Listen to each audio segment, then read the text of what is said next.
My name is Peter Hennessy. It's a great pleasure and honour to chair Tony Wright this evening. Bringing on properly in a second.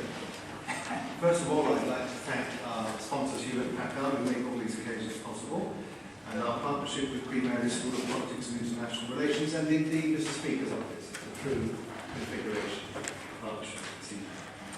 Tony Wright has a special place in the history of his subject this evening, which is reforming Parliament. He is here not just as a scholar and an analyst, but as an exhibit. Chairing his select committee, the Parliament Administration Select Committee. To some of you, though not this audience, they might think that's a sort of faintly nerdy calling, but it turned out to be absolutely pivotal. And he built on the work begun by Charles Radici in a previous committee of enabling Parliament for the first time properly in my lifetime to become fully engaged in a rolling constitutional conversation. Parliament allowed itself to a remarkable degree to be written out of the Constitution, apart from occasional bursts which created indeed the select committee system, of which Tony was a great adornment. But the nature of our rolling constitutional conversation changed, and there are many, many legacies to Tony's tenure in the chair there, in all sorts of ways.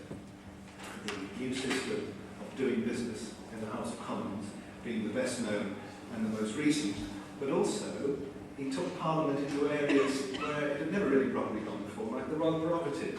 And indeed we knew that Parliament had never been involved in this properly before, because the Ministry of Justice, or Constitutional Affairs, I think it was, it kept changing its name, had no idea what the remaining royal prerogatives were.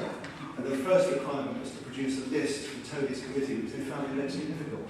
And said, these are all we can think of, and all we found, but there are probably more.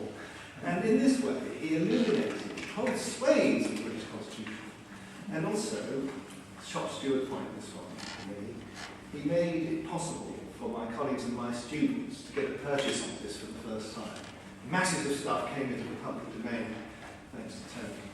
And he did it with great style and great aplomb, and managed to get up everybody's nostrils about losing their friendship in Whitehall, which is a very rare and singular gift. And I think that's enough by way of introduction. Tony, it's terrific to have you this evening. Thank you so much for coming back to talk to us tonight.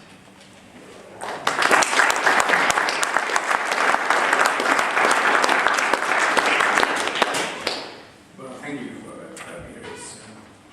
we've done some double acts in the past, and it's lovely to do another one tonight.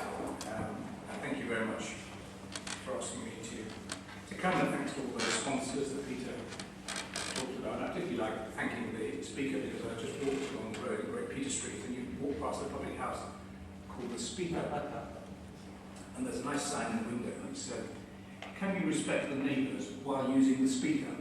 And I thought, what words of insult that is. People sometimes say now to me, "Do you miss all that?" I tend to sort of say something glib, like, "Oh, I miss the library." And I do miss the library. And if I can make one reform to this place, it would be to have permanent rights to former members to the library. Not a huge reform, but one that would be, people like me, a considerable benefit. I just notch that in case anyone is able to do anything about it. What I actually miss, if I was to take it seriously, is what I used to do every evening, very late at night, after visits had finished, and all the tourists had gone home, which was to walk through a darkened Westminster Hall. Somebody would have done it. And it's at that moment that you just think, gosh, fancy being an infinitesimal, microscopic part of a certain sort of history. And I think anybody here who knows what I'm talking about will know what I mean. That is really a bit that I missed. When I first came here, I was in my mid-40s. And the great thing about this place is if you arrive in your mid-40s, you find yourself described in the press as young. In the rest of life, you're contemplating early retirement. But here, you find yourself described as young. And that's a huge tonic to you at that point in life. And I realised that there were sort of stages you went through. You started off being young, and then before you could blink, you'd become senior. And then the stage after senior was veteran. And I took a vow when I first came here that the first sight of the word veteran attached to my name, that would be the Parliament I would leave. And I'm glad to say that I did that. It took long enough to be satisfied. In fact, there was even, I could say, there was even one mention of the word grandee attached to my name before I left, which meant that I was in overtime. But I sort of stuck to the plan. Now this lecture series, as I understand it, is designed in various ways to mark the centenary of the 1911 Parliament Act, which was of course prompted by what Asquith called the House of Lords having committed political suicide. And something had to be done. If you can bring people who have committed suicide back to life in some form, that is what happened. But that is not particularly what I want to talk about, although I may get back to it in a little while.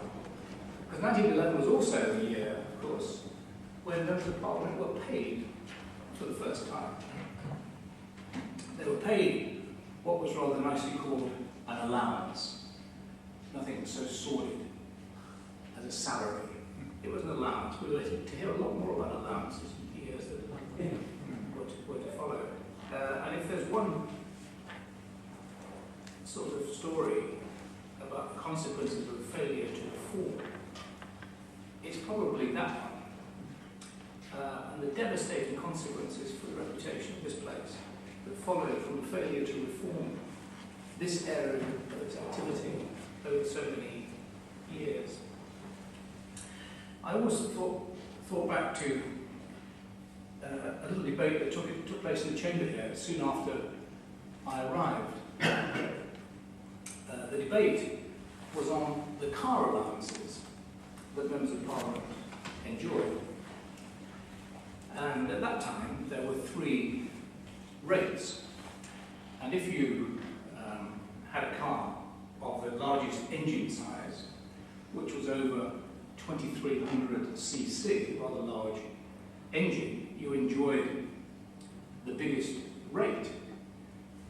And I had a mentor when I came in, I don't know say who it was, but he told me that there was a thing called the MP's car, and it was a Ford Sierra 2.3 diesel.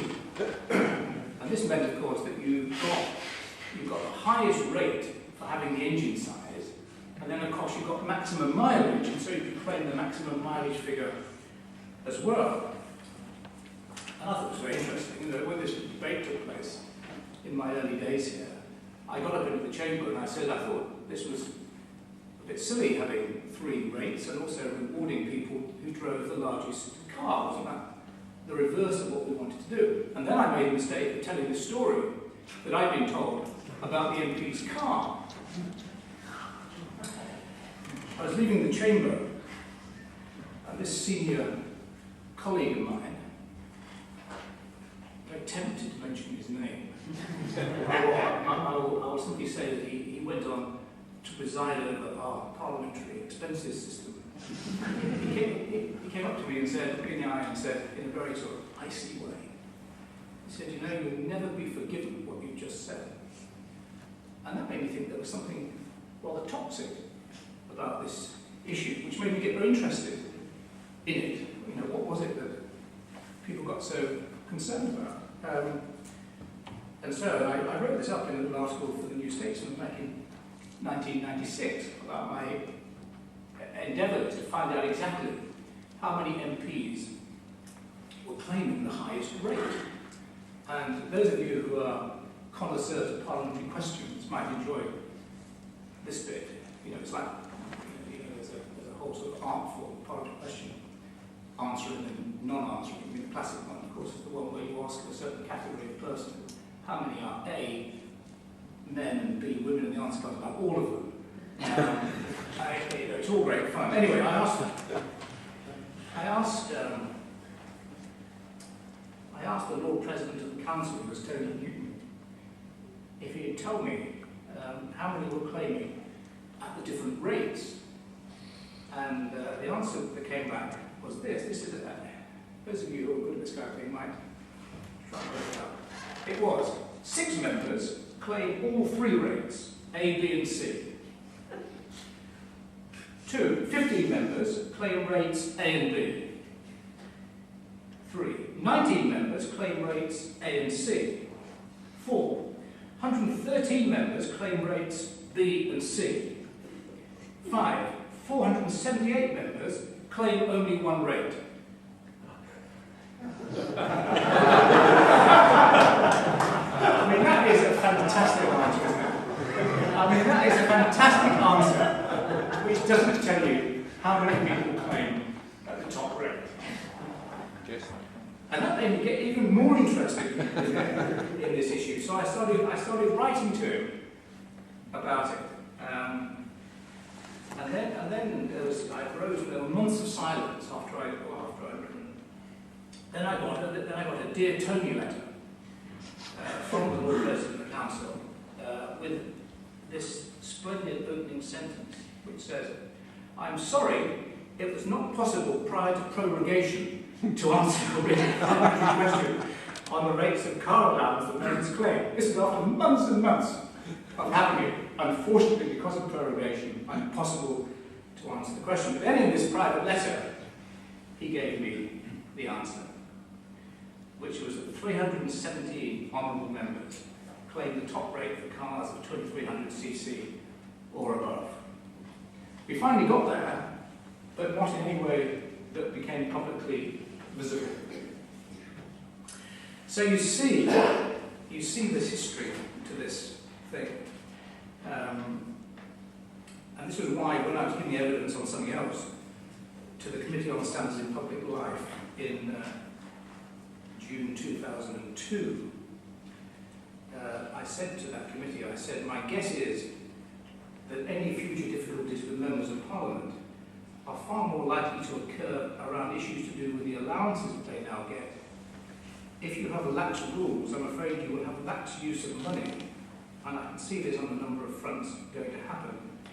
Unless you get hold of these issues now and think about them, they will come and hit us later on.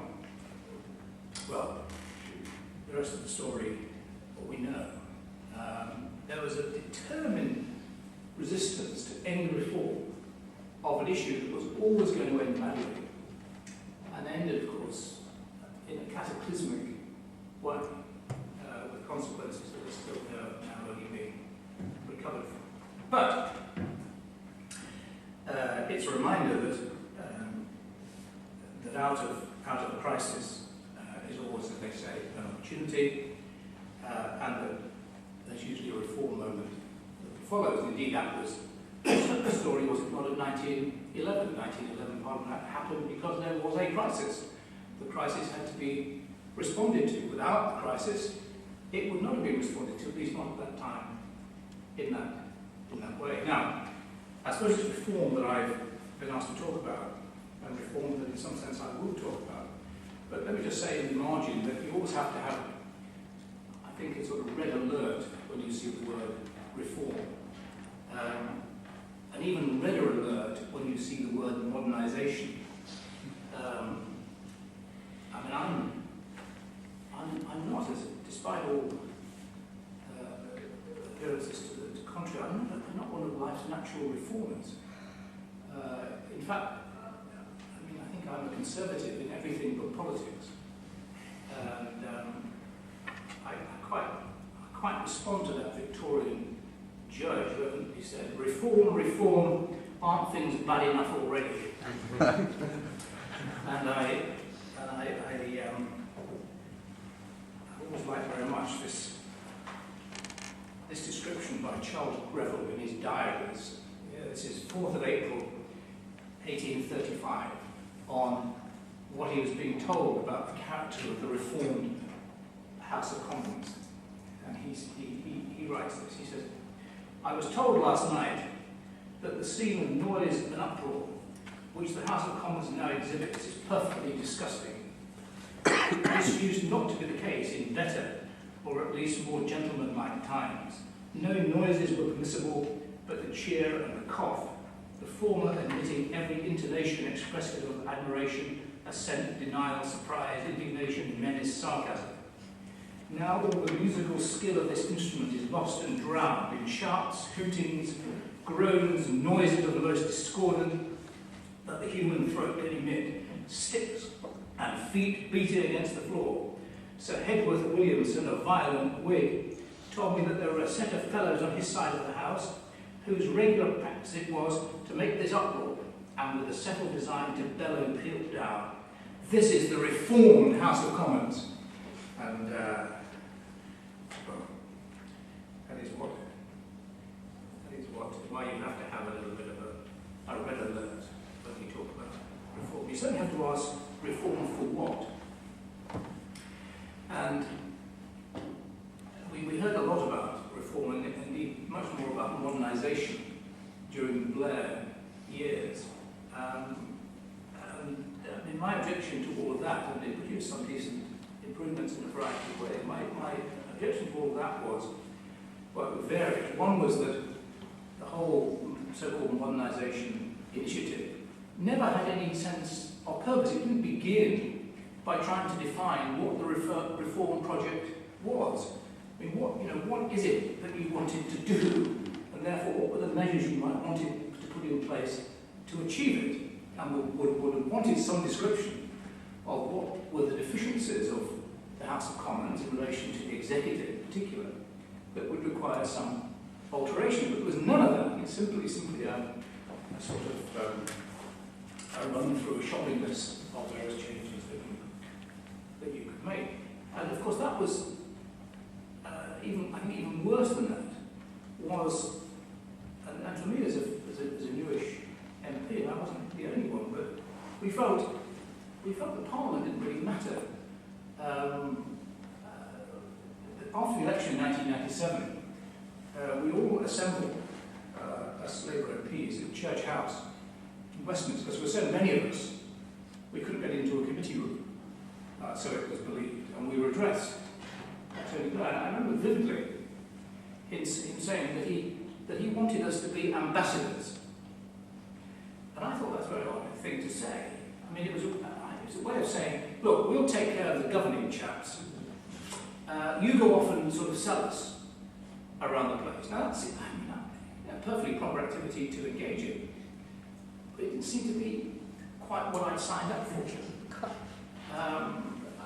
That didn't seem to me to be quite what a member of Parliament should be doing. And then it got even worse, because they then came up with this wheeze of having weeks off.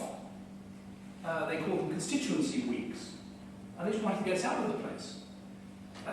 So you go into the whips and say, can I have next week? There's a constituency week. Yes, absolutely. Getting the numbers out of the place. Now, I find this very troubling, because I saw quite enough of my constituents. I love them doing it, but I had no desire to see more of them. Whereas I did have quite a feeling that I had some things I might like to do here. And this seemed a very odd way to treat members of Parliament and to treat Parliament. And then it got even worse, because another wheeze came up, which is that we would, that is the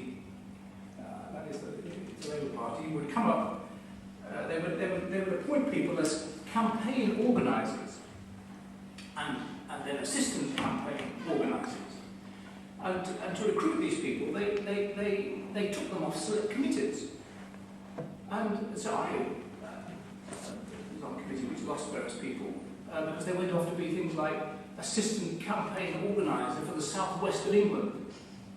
And I thought, what's a funny kind of parliament where people think being an assistant campaign organiser for their party in the southwest of England is more important than actually sitting on a select committee. And so it was a pretty bleak period for Parliament. It wasn't in any way offset by all the talk about modernisation that was going on. And as I say, it seems to me that what the whole parliamentary reform project needed was some sense of what it was all about. And what it was all about, I thought, was doing something about the balance between the power of Parliament and the power of the executive, which seemed to me to be the central issue in this country and had been for a long time. And there was a whole history of people and occasions when this had been defined as the central issue to be tackled. For example, when he introduced the proposal for a new system of select committees in 1979, Norman St. John Stevens, leader of the House, said they were, and I quote him, intended to redress the balance of power as between Parliament and the Executive to enable the House of Commons to do more effectively the job it's been elected to do. And over 20 years later, that was still the theme. The Hansard Society's Newton Commission, that's Tony Newton again, declared that, and I quote, reform of the Commons must find ways of allowing MPs to balance their party role with their parliamentary role. And then the Norton Commission for the Conservative Party similarly announced that it said, to strengthen Parliament because we believe that the existing balance between government and Parliament is seriously out of kilter. And then we had the landmark report that I had some role in from the Liaison Committee in 2000, representing the collective voice of the select committees and arguing for a strengthening of their role and independence. That report was called simply Shifting the Balance, a title which I can tell history was my suggestion. So this notion of balance has been at the heart of all the discussion about the reform of Parliament, if you go back over these many years. And that brings me to more recent history, which I had some role in. And the link between the expenses story and the story of reform. Because I do think that the expenses scandal did provide an opportunity to do things which in normal times you would not have been able to do it. If I take you back to the sort of mid-period of 2009, and all the party leaders, if you remember, were queuing up to make every kind of esoteric political reform proposal to persuade people that they were suddenly great reformers of this system that had fallen into discredit. Now, the fact that almost all these proposals had nothing whatever to do with MPs behaving badly was neither here nor there. I thought, well, let's overlook that and let's see if we could not use this moment to get something out of it. And it was in that context, and against that sense both of frustration and opportunity, that I remember sitting in my garden, I think it was in June 2009, and thinking I'd write a letter to the Prime Minister, which I'd never done before. It occurred to me afterwards I should have written many previous letters to Prime Ministers. I might have got somewhere. Anyway, a Dear Gordon letter, which said basically we can't go on like this.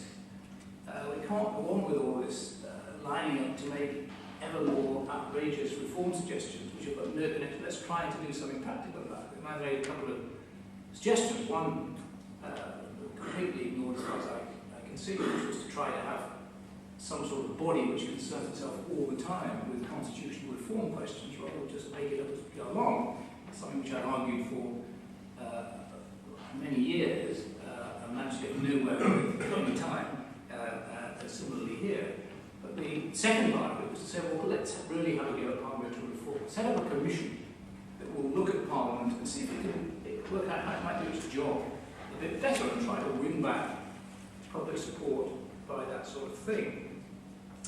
And I particularly concentrated on two areas. One was, I thought, and one was to do with MPs electing select committees rather than being appointed by the whips, and the other centred on MPs controlling the business of the House of Commons and so on.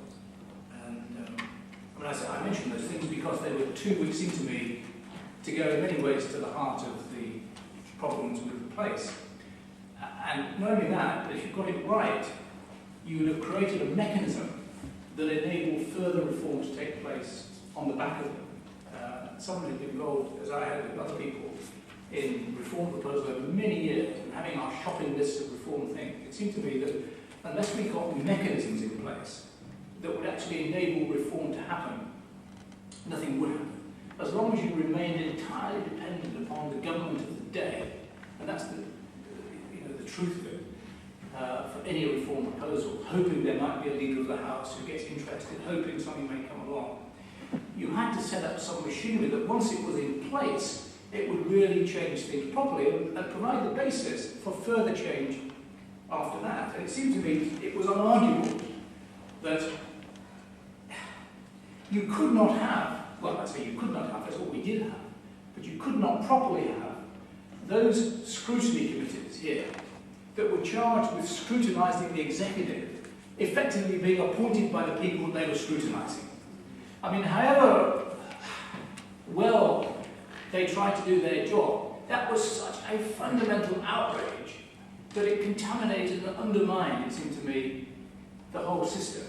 And that if you could unlock that, you would really, we got the select committees in place after the 1979 reforms, but if you could now get them elected by members themselves, rather than appointed by the whips, assented to by ministers, then you would have really put some fire into the system.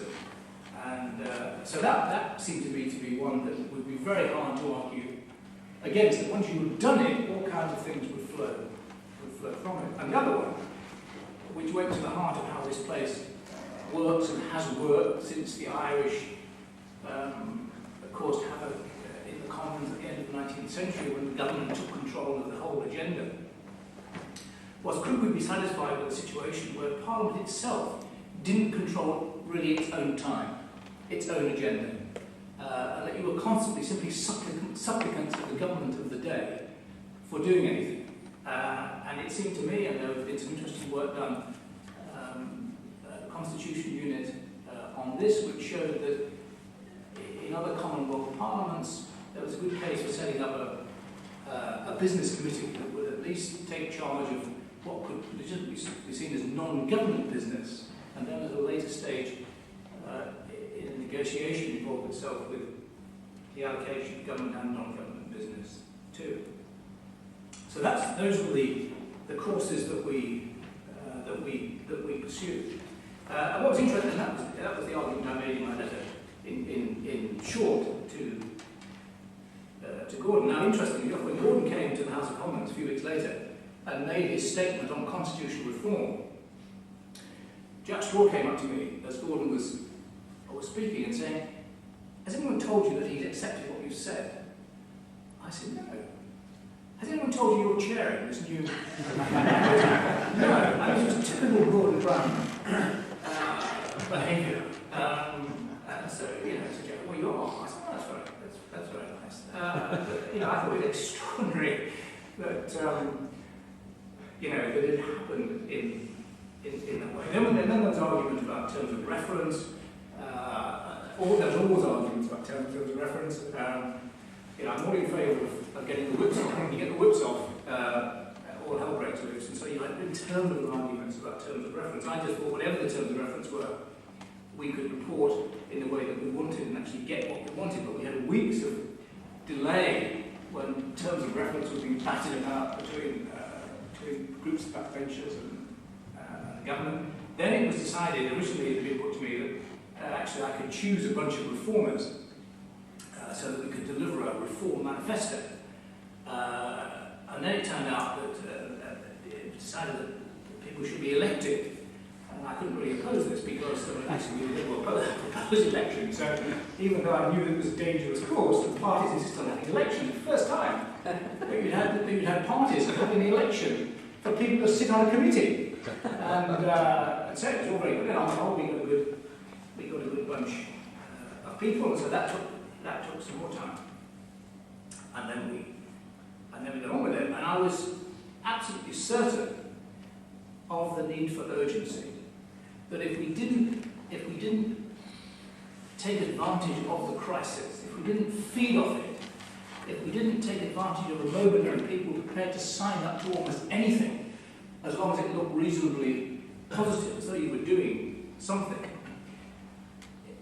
a moment when the normal forces didn't work, the times when the whips could not get together in the way that they traditionally do to thwart all kinds of initiatives, because they were the whole place was so shell-shocked and paralysed by what had happened. This was a very, very exceptional moment, and it was pretty clear that unless we took advantage of this, the waters would close over again, and normal business would be resumed.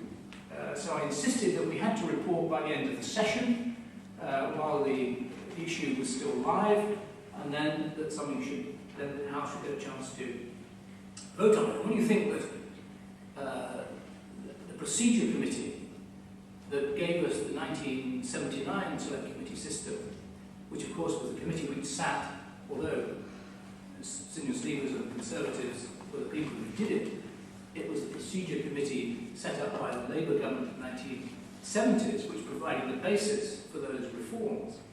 When you think they sat for, I think, over 2 years, and this committee sat for something like 2 months,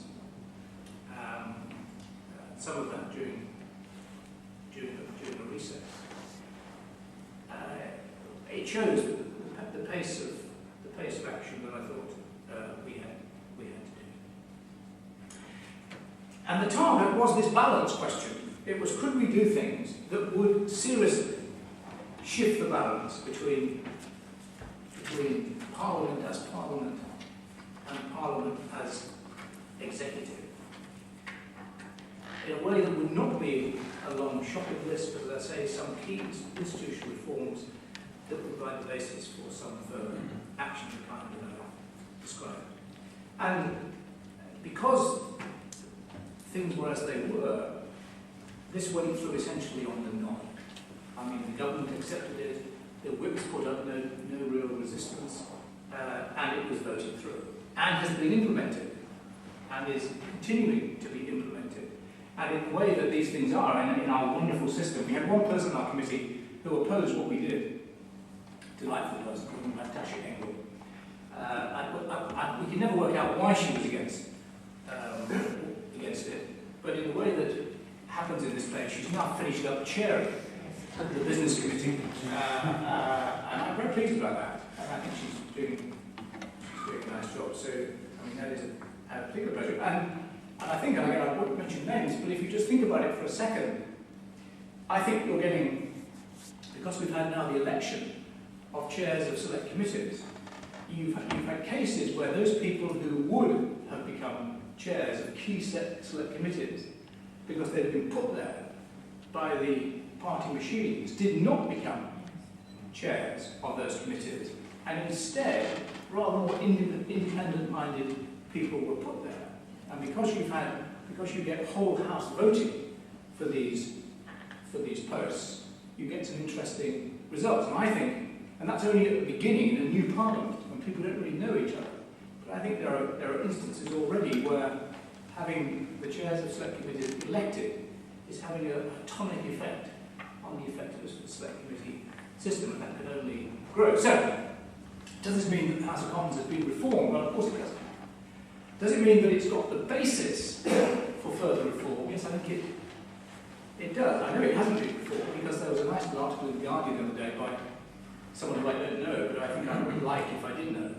And that is the New Conservative MP called Sarah Wollaston, who was, of course, the only, the two of them, Member of Parliament to be elected by the open primary system down in Totnes. And she's, as you know, she's a GP, and so she's an unusual person in the era of the political class of people who bring different sort of... Anyway, she seems to me to be, I don't know, but it seems to be a thoroughly good thing. Indeed, I'd probably vote for it if I lived in Totnes, but I don't think say that. But she wrote a nice piece in The Guardian, which the other day, which I could recognise as the kind of piece that I could have written in 1992, and some of my colleagues could have written at the same time. Sort of every new MP could write this sort of piece, and it's a lovely piece which said, well, here am I, elected like this, GP, know about health things. She said, I got a message from the whips to say that I was going to go to a secondary legislation committee to consider the merits of double taxation. And she wrote back and said, I don't even understand single taxation. I just can't. I don't think like double taxation at all. And they just said, just go. We don't ask you to do anything. Just sit there, don't say a word, vote it through. I said, well, that's not very satisfactory at all. And then she said, but I did want to sit on the committee considering the health and social care bill because health is what I know about. And in fact, she said, I told them I wanted to put some amendments down. A fatal thing to have said. And of course, she was told she couldn't be on it because, because she was liable to put amendments down. All you wanted is to sit there and vote it through. You know, the game. I always think that if people knew this side of the operation, it would eventually embarrassment would change things because it is. We say to people that we examine legislation line by line. That's what the textbooks say, line. I mean, the reality is, if any of you know how standing committees work, public law committees work, maybe they've improved a bit now, we've got the public bit in, but I suspect not very much. I mean, basically, if you're on the government side, your job is to sit there and say nothing and vote when required. And if you're on the opposition side, your job is to speak as much as you can about anything, nothing to do with the bill, anything that you can get away with vaguely, just to hold the blessed thing up. This doesn't seem to me to be a very simple way of proceeding. It certainly doesn't seem to be to Sarah Wollaston. My first experience of this was when I immediately arrived here. My former colleague Mark Fisher had a private member's bill on freedom of information, the right to know more. And I went on this. This was my first experience. I went on this committee, and a lot of good people went on it, across party, and we had several weeks of really interesting discussion, improving, refining this measure. And I was obviously too naive because it went back to the chamber and was instantly slaughtered by the government, who hadn't said along the way when they were playing this game with us in committee that this was going to happen. And so I started off thinking, gosh, what a good process this standing committee process is. Wow, civilised, we have all these interesting debates, and they make the changes, and I think it's going to be wonderful here. And I realised it had nothing at all to do with how legislation operates. So, I'm saying that it's clear that the reform process has not ended. It's only got a bit of a fillip. At best, there's all kinds of interesting things you could still do that are periodically talked about. You could start combining perhaps legislative committees and scrutiny committees, so you develop bodies of expertise and people who know about areas. It does seem to be pretty absurd that people who know about things are kept off the committees examining legislation in those areas. That just doesn't seem to me to be sensible. If people knew about it, people would not think it was sensible either. Philip Norton, Lord Norton, has in one of his many books, he has a list somewhere of the conditions in which reform of Parliament tends to happen. It's a list that includes things like political will, political opportunity, and political leadership. And you can see how at different moments those factors interact. And I'm not going to do it, but you can go back and see the Crossman reforms in 1960 depended very much upon Richard Crossman. The St. Stevens reforms depended upon Mrs. Thatcher not knowing what he was doing. And the recent reforms background that I've described. It's impossible to think about reform, it seems to me, without thinking, though, about Parliament's place in the wider political system. I think why a lot of this comes to grief so regularly is because the discussion is so internal that it doesn't actually get to grips with where Parliament sits inside the wider political system. Enoch Powell once said something very, I thought, profound about this, which I've quoted many times over the years, to the effect that it's a completely false thing to do to talk about Parliament in a collective sense at all, as though Parliament was some sort of collective body. It's not. Parliament is a place where parties come together and they engage in battle. This is not Powell's words, it's my gloss on it. But I mean, that is essentially, and you have to understand that to understand how it works. If you go on thinking that Parliament in a collective sense exists, it will always disappoint you. Whereas if you think about it in this other way, you'll begin to understand much about how it operates. And I think there's a lot of truth in that. I think it does require understanding that the Commons it necessarily performs two roles at the same time. It's designed to be an electoral college from which ministers, governments are drawn, and at the same time, it's a holding to account body. And the question always is there, I was warning, he's not walking out, David warned me, at some point he will leave in order to go and do his democratic duty. I don't know why you're not doing your democratic duty. It's very new, isn't it? There is, it's the other joy about being in the Lord, you can actually choose when you want to go and do your democratic duty. We didn't used to be able to choose. We have people who told us what to do. If there's an uneasy mixture between these two roles, the electoral college role and the holding to account role. And if you don't understand that, you will get repeatedly disappointed by the inability to change things. So I do think we need some realistic understanding of what MPs get up to, how they see their role, and what they actually do. And I've gotten more interested in this since I've stopped being one.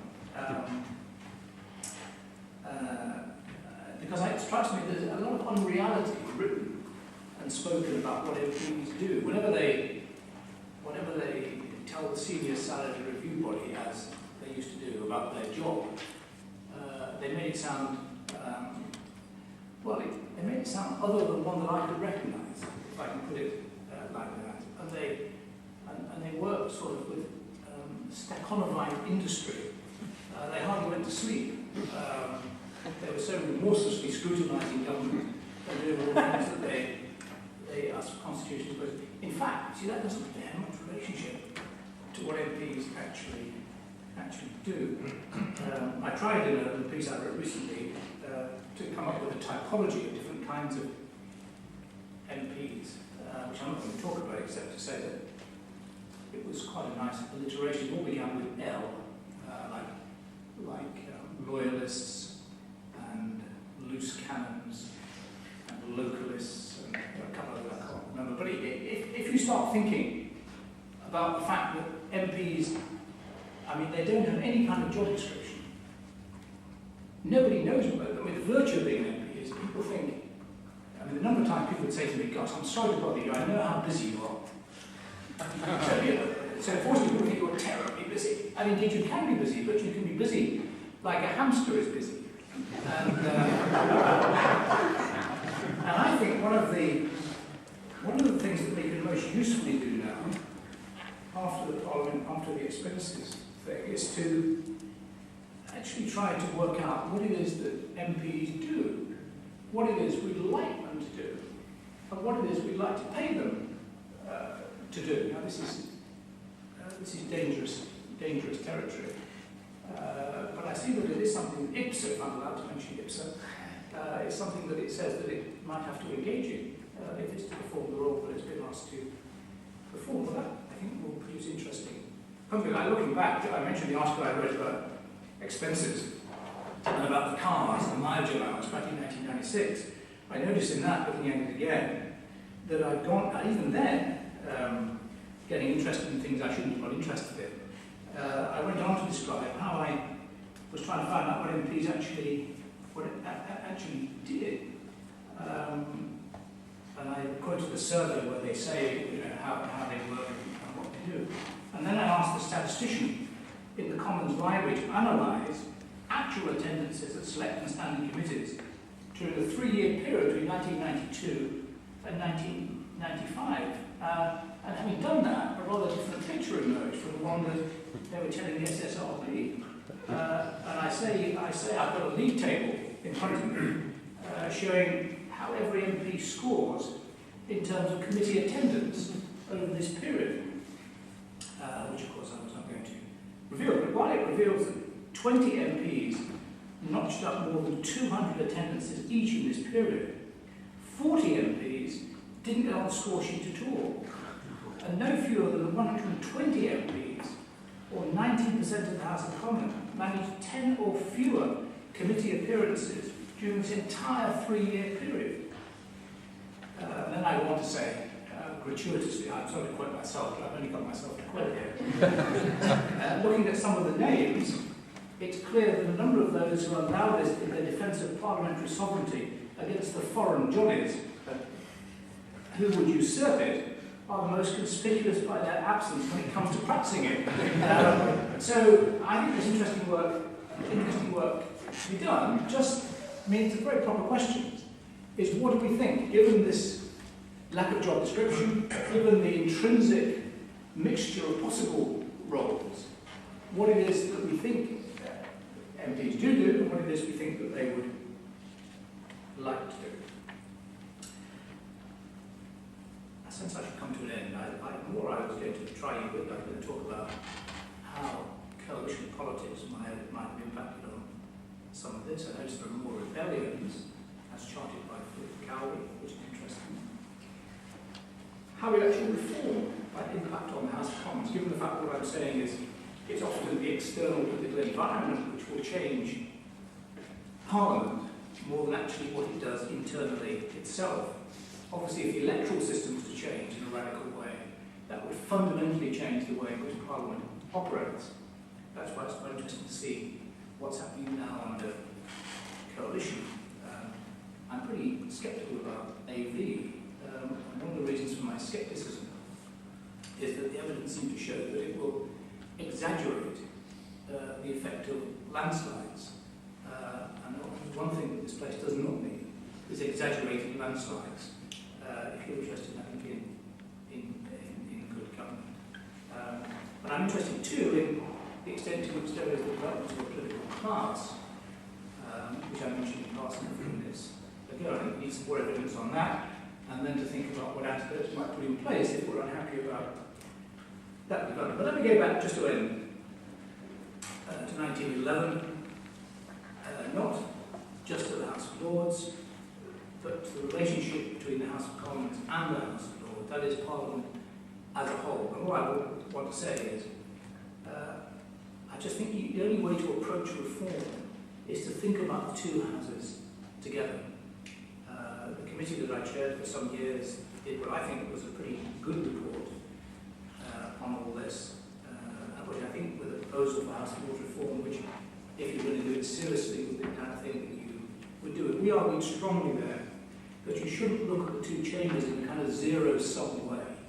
What you needed to look at was how could Parliament as a whole be more effective in doing the job that it has to do. And if you think about it in that way and start thinking about the two chambers together, I think you would, if you follow the argument through, get some rather better answers than simply, for example, in relation to the House of Lords, trotting out what you've always thought about how it should be composed. I think it gives you a richer argument if you start asking, what do you want a second chamber for?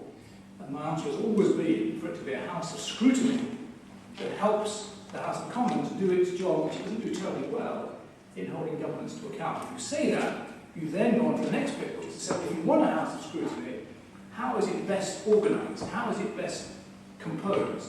Then I think you've got some sort of logical purchase on the whole argument. I was at a meeting the other day to talk about that. In fact, I said that I never would go to another meeting to talk about the future of the House of Lords. And I found myself the other day in a meeting to talk about the future of the House of Lords in this building.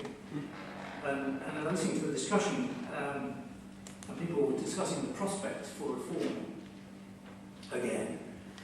And I was listening to them, I came up with the idea that this was the moment when what I call the 3 E's might kick in, that might prove ultimately helpful. People always talk about the 3 E's when they talk about public service reform. Don't they? They talk about economy, effectiveness, and efficiency. But these were my 3 E's in relation to the present state of the House of Lords argument. One E was exhaustion, which is, there comes a point, this may well be the point, where people simply can't bear to talk about House of Lords reform anymore. and that it will be in a spirit of exhaustion, that something, whatever the something is, will be done. There is a sort of world weariness in talking about it, which may actually prove helpful. And I would add that to one of the Philip Gordon list about when things happen. People just get fed up with it not happening, fed up with talking about it not happening, and eventually it may not be what you set out to do, but eventually you do something. Secondly was embarrassment. And I had in particular in mind this idea that's being floated at the moment, that when this parliamentary boundaries bill has its impact, that those people who fall off the roundabout, those MPs who fall off the roundabout, are being given, it's said, on reliable authority, a promise. In fact, I just had to talk to Michael Crick downstairs, who told me that he said if I knew the source of this, I wouldn't have any reason to doubt it. They've been told that they will go to the House of Lords. Now that seems to me to be so embarrassingly outrageous that it might help to produce some changes. That would be my hope. And then my third E is excess. And what I mean by that is, you've only spent 5 minutes in the House of Lords, some of you do all the time, and I did just briefly today, to be hailed from all sides, all parties, all ages, everybody, telling you how impossible the place has become. Impossible because there are too many people in it. And they tell you that it's so bad that you can't even get a table for tea anymore.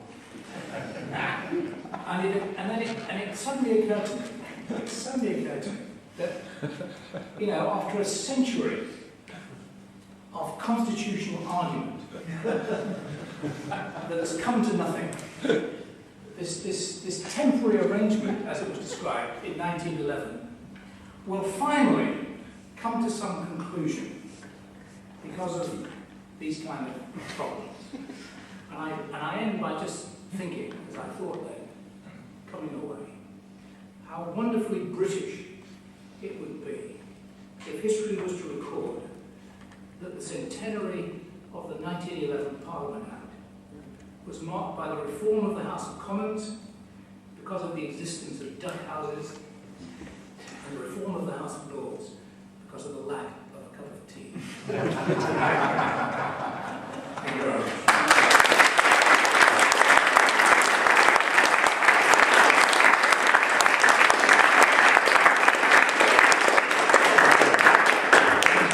Well, we have time for questions. That was an extraordinary model for reform. Please wait for the microphone, dear George. George Jones will start off.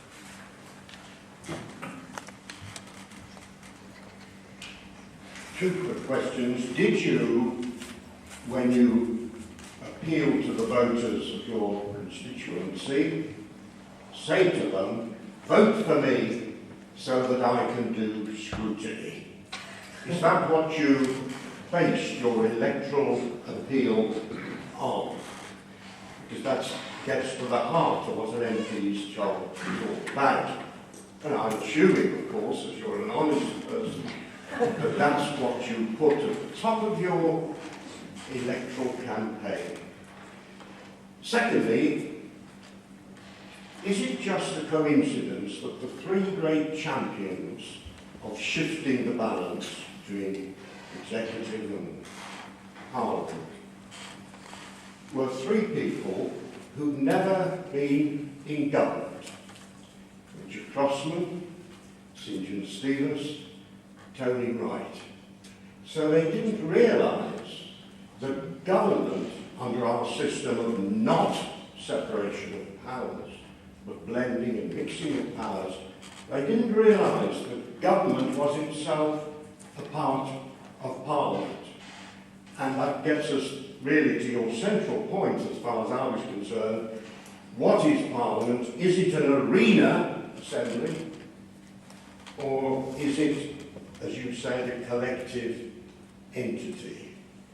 I think you think it's a collective entity.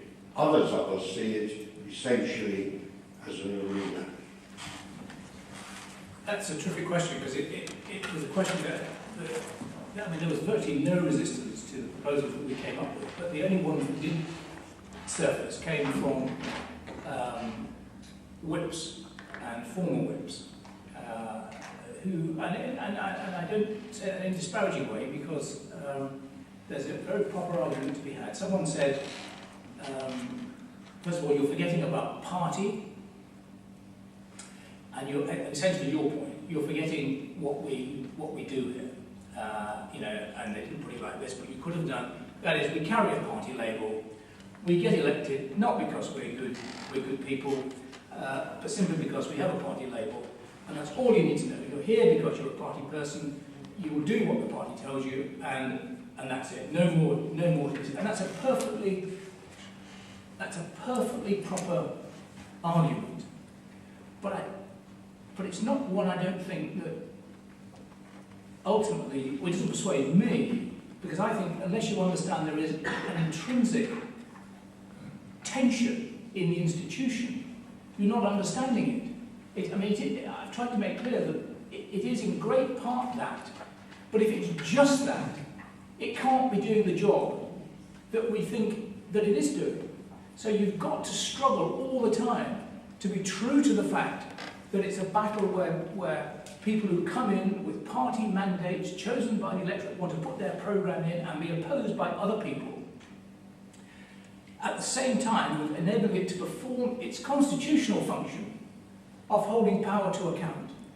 And you ask about, you know, what did I tell the voters? What I can tell you, George, is over the years, when I was spending a lot of my time here engaged in select committee work, if you knew the vast number of my constituents who would get in touch with me, nothing to do with party, and tell me that their estimation of Parliament had been increased by the kind of thing that they saw that I was engaged in. So I don't think we should disparage voters.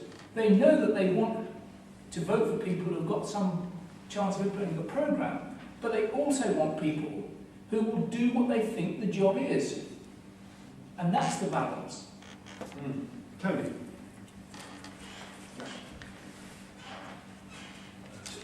Tony Barker from the University of Essex.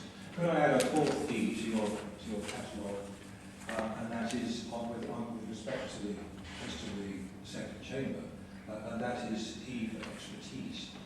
It seems to me that the dilemma of having on the one hand a democratically elected chamber with a public partisan election producing legitimate representatives similar to MPs on the one hand, and hoping to have a more expert, knowledgeable or authoritative chamber on the other. That dilemma is simply impossible unless the knot is cut.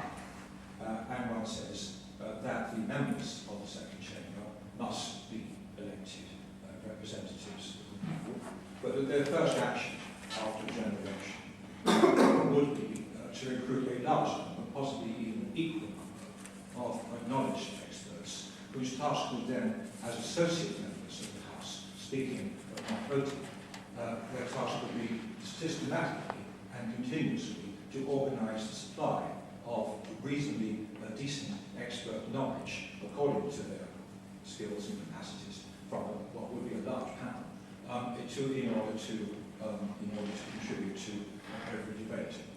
Of course, one realises that those would be associate members without the vote, and it would not be possible for them to use their vote to effectively hold their vote as the limited number of expert peers can currently when it comes to vision, of course. But the alternative to them being mere associates is to have them not there at all.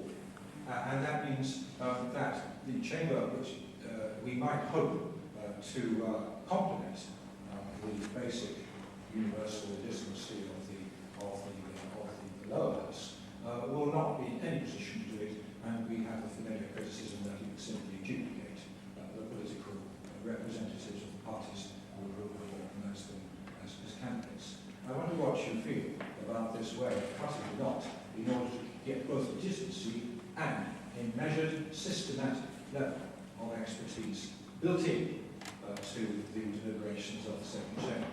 Yeah, you've written to me about this, and you've probably written to lots of other people about it, and I think I wrote back and said that I was very much sympathetic to the to the spirit behind the suggestion, I don't actually think it's feasible to have a category of non-voting expert peers. I mean, I think what the purpose of the proposal is a good one. I don't think the form that it takes is a practical one. Of course, it's a reminder that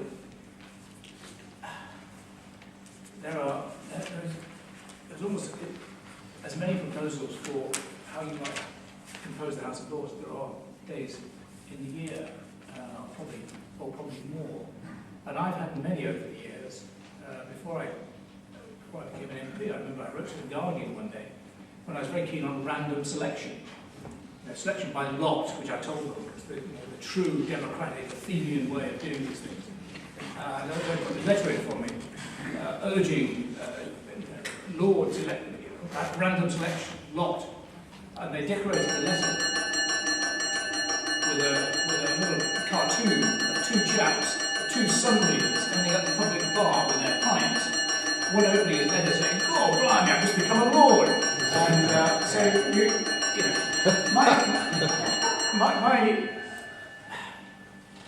I mean, I'll tell you what my view is, but I mean, it's not. But having just said that we shouldn't just go on repeating our views, it's better to try and think through the arguments quite freshly. I was influenced greatly when I was here by one occasion when I told our whips that I was going to vote for an amendment that the Lords had made to a bill. I can't remember which bill it was. And I got a call from the Deputy Chief Whip, who said to me in memorable terms, he said, "These people aren't elected, you know." And then he went on to say, he said, "You're supposed to know about constitutional things." And I said, "Well," I said, "I do." I said, "But also, you're not in favour of election, are you?" Put the phone down. This person now sits in the House of Lords. So that is just a way of saying you've got to be able, whatever else, you've got to be able to answer the question, who are these people? I mean, that is the legitimacy question. Now, you can answer it, it seems to me, in a variety of ways. I've got to the point, I mean, I think I could make a pretty good fist of almost any version of House of Lords reform, as long as we get a coherent version of House of Lords reform. So I'm not one of those who just wants to repeat the mantra. My best thought, which I've repeated over the years, but it may not be the right one, I gave it to the Royal Commission, our committee did a report on it, I managed to get everybody in our committee, whatever they believed, whether they believed in all appointment, all election, no House of Lords, whatever they believed, to sign up to this, which was for a hybrid solution. And it was really to meet your point, Tony, which was, I thought, if we want a House of Scrutiny, we want enough election to answer the legitimacy question. I'm not saying that's the only way that you can answer it, but it is the main way we answer the legitimacy question. But enough appointment to secure independence and expertise. And that mixture, I thought, would produce a second chamber of the right kind. It so happens that, although people weren't keen on this at the time, subsequently Robin Cook adopted this, tried to get the House to approve it, and then, of course, on 3 votes, it all collapsed. And then Jack Straw later on adopted this. Of course, Jack changes his mind regularly on this, but for a while he thought it. Anyway, so I'm with you on the argument, but I don't think you're right about the actual proposal. That's what we're going to get in the draft bill, is your 80% elected, 20% appointed. Well, actually, bishops. Yeah, well, mine was 36 bishops. Our proposal actually was 60-40, saying that you can show that I'm open to persuasion. Well, it's drinks time actually, so there's 2 more. Take them together, Alan and then gentleman from John Stratford. 2 things have shocked me just recently, both from the mouths of MPs. First of all, Zach Goldsmith told me that only 1 backbench amendment had been accepted by the government since the election. And I was absolutely appalled at that. If that is so, how could that be changed, and should the public know about it? And the second one was Natasha Engels, who said that the backbench business had been allocated Thursday afternoons, and she was complaining because she said, we all know that most MPs leave Westminster on Wednesday lunchtime. Not sure that first one's true, No. actually. Alan? I'm thinking of the forest. The nation of verdure as we turn up. Thank you. Alan Evans, currently in the Cabinet Office. You spoke a lot about scrutiny of the executive by the legislature. I wonder if I could press you more on scrutiny of the chief executive, i.e. the Prime Minister. One of the scenes I remember well, a slightly anarchic question, but you'll remember this. You asked a question of the Prime Minister at PMQ some years ago, asking the then Prime Minister Tony Blair if he could explain his political philosophy. That wasn't me, no. Are you sure of you? Well, I am sure. Anyway, it was asked, and Blair, again, he hadn't thought of that question. It certainly wasn't in the briefing from the civil service, and he then flailed around for a long time and said something about the investment in the NHS. And what was kind of interesting was it was at one time when the Prime Minister was being asked a question which he didn't prepared for by the executive, by the legislature, and I wonder whether you think that with the PMQs and now the scrutiny by the liaison committee, there really is effective scrutiny of the Prime Minister, and if not, is there any ideas you have of how it could be enhanced? Yeah, that's a good note to end on. I'll tell our story then. Indeed. No, I'm not. No, listen. I don't think you're probably. I can't believe you're right, John, on the amendment point. But I'm not here, so I can't. I'm not really here. I can't check it. The backpack business allocation of time to the office. Yeah, that's something we warned against when we reported, and that's one of the ways in which, of course, you will try to dissipate these proposals. But I was pleased that I think this was the debate on voting for prisoners, which here's a good example of an issue which a government doesn't want to have it voted on because it's an embarrassing issue. They've got to sign up to it. They don't want to. It's a gritted teeth thing. Let's keep it off the agenda. And at least you've got a mechanism which not only produces a chance to talk about it, but actually a chance to vote on it. And that is, in terms of this place, it's quite a big thing being able to bring on a vote on a cross-party, cross-member basis in the House of Commons. And so it's the start, even if it's Thursday afternoon. The PM thing is interesting. No, that was Tony McNulty, who was a friend of mine, that caused that reaction. I mean, I think the only time that I can claim any kind of similar moment, because Blair, I mean, he's But fox hunting and killing people. no. When I was going to, we got him along. I'll tell about why we did, and he used to come along to the liaison committee twice a year. And of course, he was absolutely brilliant, which is what I'd said he would be when arguing for it. He was coming along without any notes.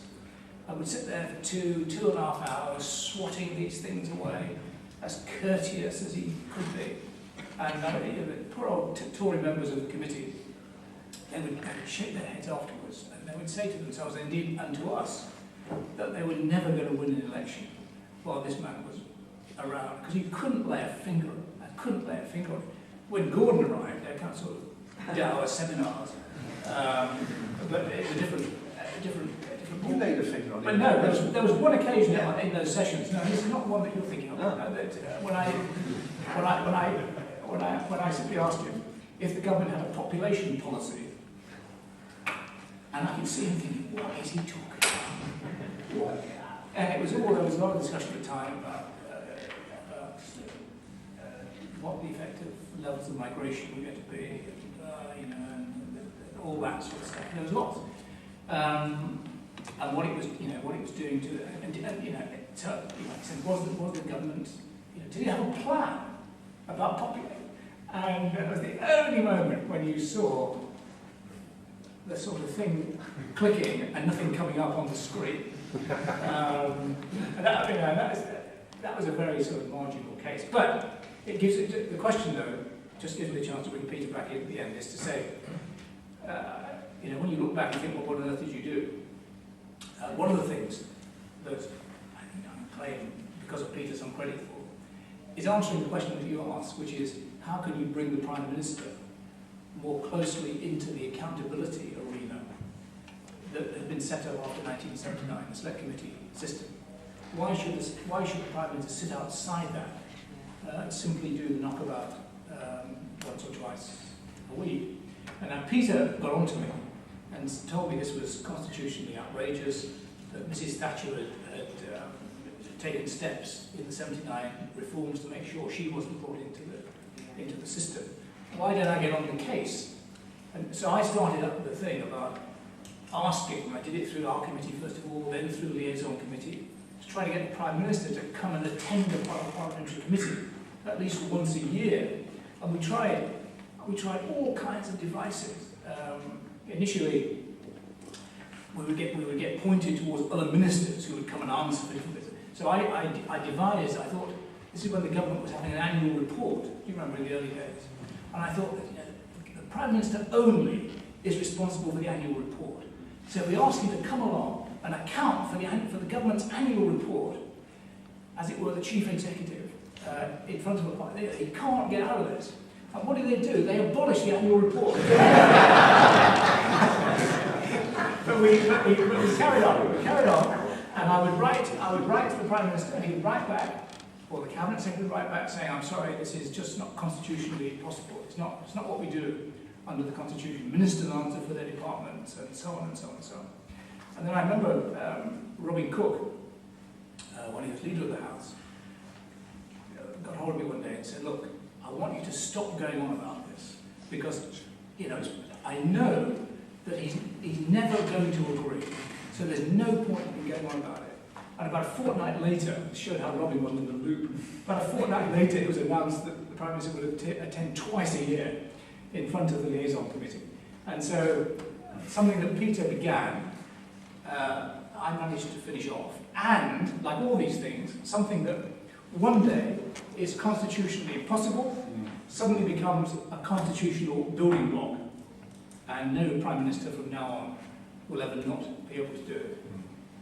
I must finish with the fox hunting thing, because you did live a run up to Iraq. And if I remember, you said Prime Minister had spent hours in the chamber of the House of Commons debating whether it's all right to kill foxes.